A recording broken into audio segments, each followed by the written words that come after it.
皆さんこんにちは。背景イラストレーターのアリです。今日も楽しんで描く背景イラストやっていきたいと思います。このチャンネルは iPad を使って背景の描き方や風景の描き方だったり iPad のアプリの紹介をしているチャンネルになりますので、興味がある方はぜひチャンネル登録よろしくお願いします。はい、今回はですね、自然物背景に奥行きを出す方法ということでですね、質問をいただきまして、自然物はなかなか奥行きが出ないのでどうすればいいですかという質問だったので、今回はそれのですね、解説動画となります。でポイントとしましてはですね、早速やっていきましょう。自然物の背景のポイントなんですが、パースラインがですね、はっきりと出ないっていうのが一つの特徴となります。今までですね、僕のチャンネルでは1点投資とか2点投資とかですね、3点投資みたいなのをやってきてですね、アイレベルに収束する点から線を引いてとかね、そういう話をしてきました。ですが、そういうラインがない背景のイラストもあるんですね。それが自然物になります。で、パースラインがないとどうなるかというとですね、奥行きを意識しづらいんですね。なんとなく、線が、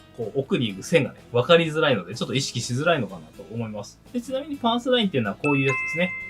ここの消失点からグッと引っ張って、グッと引っ張って出てくるような、このラインをですね、書かないので、ちょっとこれで奥行きがですね、分かりづらいのかなというのがあります。一点通すとかね、真ん中に収束していく感じになりますので、必然的に奥行きのね、ラインが出てくる。なので、見た目がですね、すごい分かりやすくなるんですよね。そこがないのがどうすればいいのかというところがポイントになります。で、そういう時に、自然物の背景の場合ですね、何を意識してあげるといいのかっていうと、空気感だったり明るさとかサイズ感とかですね、そういったところを別の要素ですね、空気遠近法とか、拡大縮小とかですね、奥に行くとちっちゃくなっていくよとかね、そういう話もあるんですが、そういうところを使って奥行きを出すと、自然な背景を描くことができます。それでは実際にですね、ちょっとやっていきます。今回ですね、こういうちょっと例の森の中の道の例イラストを持っていきました。で、森の中っていうと、なんとなく、イメージ的にですね、こういうイラストが多いのではないでしょうか。道があるような感じですね。奥に行くような感じ。で、森なんでね、うっそうと茂った森とかだと、木がいっぱいね、生えてるよというような感じのイメージがあるんじゃないかなと思います。なので、こういうイラストですね、参考に紹介していきます。で、ポイントとしてはですね、非常に簡単なものになります。ここに4つあるんですが、まず一つ一つね、見ていきます。近景、中景と円形でサイズを変更してあげましょう。やっぱりこの奥行きを出すっていうのはですね、こういうのがね、手前と奥にあるだけで全然大きさがね、違って見えるかと思います。多分ボケてるかと思うんですが、これとかこれとかですね。ここの2つだけでも、多分サイズがね、違って見えてるんじゃないかなと思います。なので、奥に行けば行くほど小さく縮小ね、されていきます。なので、こういう感じですね。手前の方は、ちょっとこの緑のね、大きめの木を置いてあげて、だんだん奥に行くにつれてですね、これが4段階になってますが、一番奥はもう背景みたいな感じでね、書いてますね。なので、こういう感じ。奥に行くほどサイズを小さくしてあげましょう。これがもう一つ目ですね。で、もしこういう道を描くんだったらですね、まっすぐの道を描くのではなく、これで一点通しみたいにね、シュッて描いてもいいんですが、やはり間にですね、木とかだと、倒木があったりとか、草がいっぱい生えてたりとかでですね、なかなか道が見えません。あと整備された道じゃないとですね、まっすぐの道っていうのはなかなかないんですね。なので、こういう山の中とかですね、森の中とかは結構ぐねぐねした道が多いですね。なので、ぐねぐねした道を描く。で、さらに、ジグザグにする意味はですね、奥行きを感じさせるようにジグザグにするという意味もあります。でどういうことかというと、まっすぐ描くよりは、斜めに描いていって、だんだん細くしてあげることによって、こんな感じですね。だんだん細くしてあげることによって、その道を見てですね、どんどん細くなっているんだ。で、これを見てですね、距離感っていうのを感じることができます。なので、道とかを描く場合は、奥の方を細くするっていうのはね、一緒なんですが、細くして、なおかつ、ちょっと曲げてあげる方が個人的にはおすすめかなと思います。で、ここまではですね、下絵のラフとか線画でいけるところなんですが、次にですね、奥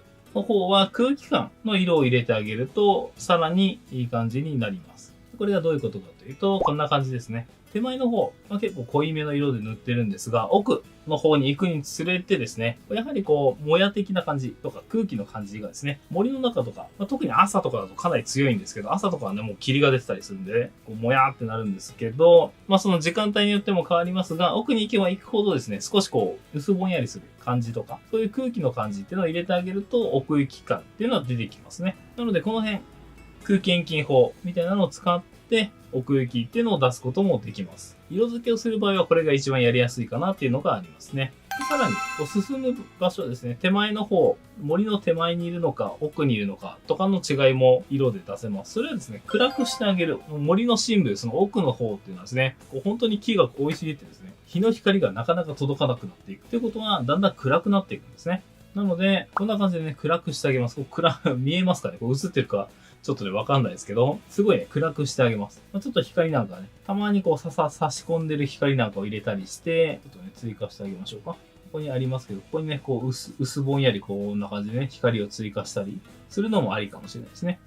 こう木々の間から少しだけ光を差してるとか、いう形で描いてあげたりすると、森の深さ、奥の方に行ってるんだなとかね、そういうのがわかりますので、周りの暗さとかで森の場所、奥行きとかですね、どこら辺にいるんだろうっていうのを意識することができます。森もですね、この木の高さでですね、奥に行っても光が入るとこあるんですが、イメージ的にですね、イメージ的に暗いと、森の中心部というか奥の方だよっていうのがイメージしやすいかなと思いますので、この辺の暗さでですね、そういうのを表現してみてください。こんな感じでですね、4つのポイントを気をつけるだけで、自然物のイラストもですね、奥行きを感じながら描くことができるようになりますので、ぜひですね、参考にして描いていただければと思います。そしてもう一点ですね。今この道で奥行きがあって、なんとなくこれもね、パースラインっていうのはガチガチのはないんですが、これもなんとなくね、奥に行く感じで、遠近感っていうのがね、見えてくるかと思うんですが、こういうのではなく、真横ってね、横から見たような感じのイラストを描きたいんだって、奥行きをそんな道とかで出したくないんだって場合はですね、そういう場合も、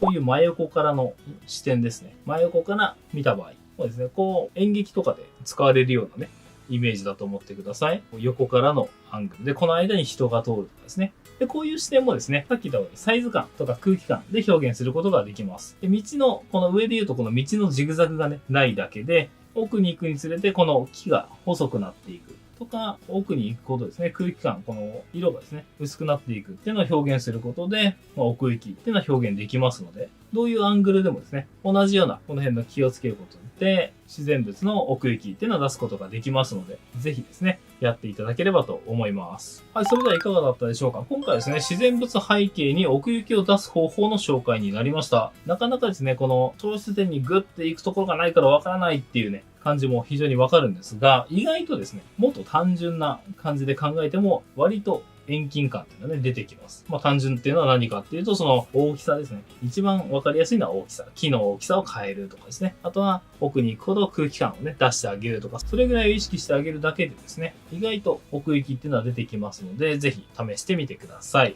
今回の動画が良かったり参考になったりという方は、ぜひチャンネル登録、高評価の方もよろしくお願いします。また通知のボタンも押していただけると嬉しいです。また、ウェブサイトやっておりますので、ぜひ概要欄からご覧ください。SNS やっておりますので、フォローしていただけると嬉しいです。このイラスト販売等もですね、しておりますので、ぜひ概要欄からご覧ください。それではまた次回の動画でお会いしましょう。廃棄イラストレーターのありでした。さようなら。